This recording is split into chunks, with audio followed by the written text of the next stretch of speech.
शिराज ने अपनी मर्जी से सारा से शादी की थी, मगर फिर भी खुश नहीं था क्योंकि वो इसकी आए रोज की फरमाइशें पूरी करते करते थक गया था। 1 साल ऐसे ही गुजर गया। शिराज को वक्त के गुजरने का एहसास ही ना हुआ और एक प्यारा सा बेटा कुदरत ने उनकी गोद में डाल दिया। दोनों बहुत खुश थे। बच्चा अस्पताल में हुआ था और भी लोगों के बच्चे इसी रोज पैदा हुए थे। किसी के साथ उनकी माँ थी, किसी के साथ बहन, लेकिन शिराज अकेला सारा के लिए दौड़ धूप करता रहा था। साथ वाले बेड की खातून के यहाँ भी बेटा हुआ था। वहाँ कहूँ खुशियों की फुहार बहती नजर आती थी। उसकी सास और नंद इस पर सदके वारी हो रही थीं। बच्चे को प्यार किया जा रहा था जबकि सारा के पास वो अकेला ही खड़ा था। दोनों खामोश थे, ताहम खुशी उनके चेहरों पर अयन थी। कुदरत ने उन्हें पहले साल ही औलाद नरीना से नवाजा था। शिराज सोचों में गुम सारा के लिए चाय बिस्कुट ला रहा था कि साथ वाले बेड के बच्चे की दादी गोया हुई, मुबारक हो बेटा, अल्लाह ने तुम्हें औलाद नरीना बख्शी है। बच्चे के दादा दादी किधर हैं? नजर नहीं आए जी, वो मेरे वालिद साहिब तो अरसा हुआ दुनिया से जा चुके हैं। और वालिदा? क्या वो भी? बूढ़ी औरत ने कहा तो शिराज को एक झटका सा लगा।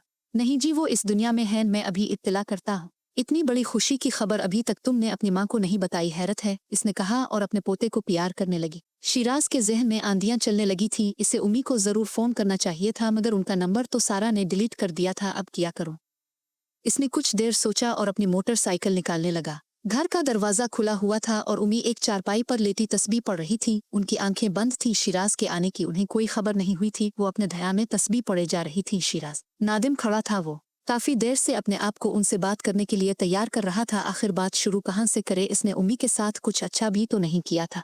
बाप की वफात के वक्त उसकी उम्र सिर्फ 3 साल थी। उम्मी ने बाप बनकर उसकी परवरिश की थी और उसने सारा के कहने में आकर अपनी माँ को छोड़ दिया था। इस माँ को जिसका इसके सिवा दुनिया में कोई ना था। नदामत से इसकी आंखों से तप तप आंसू गिर रहे थे। अचानक उम्मी की खिली और वो तस्बीह एक तरफ रख कर बैठ गई। शिराज एक तरफ खड़ा रोता रहा। रोते रोते इसकी हिचकी बंध गई तो उम्मी ने मुड़ कर देखा। इस पर नजर पड़ते ही वो बोले, शिराज मेरे बेटे क्यों रो रहे हो?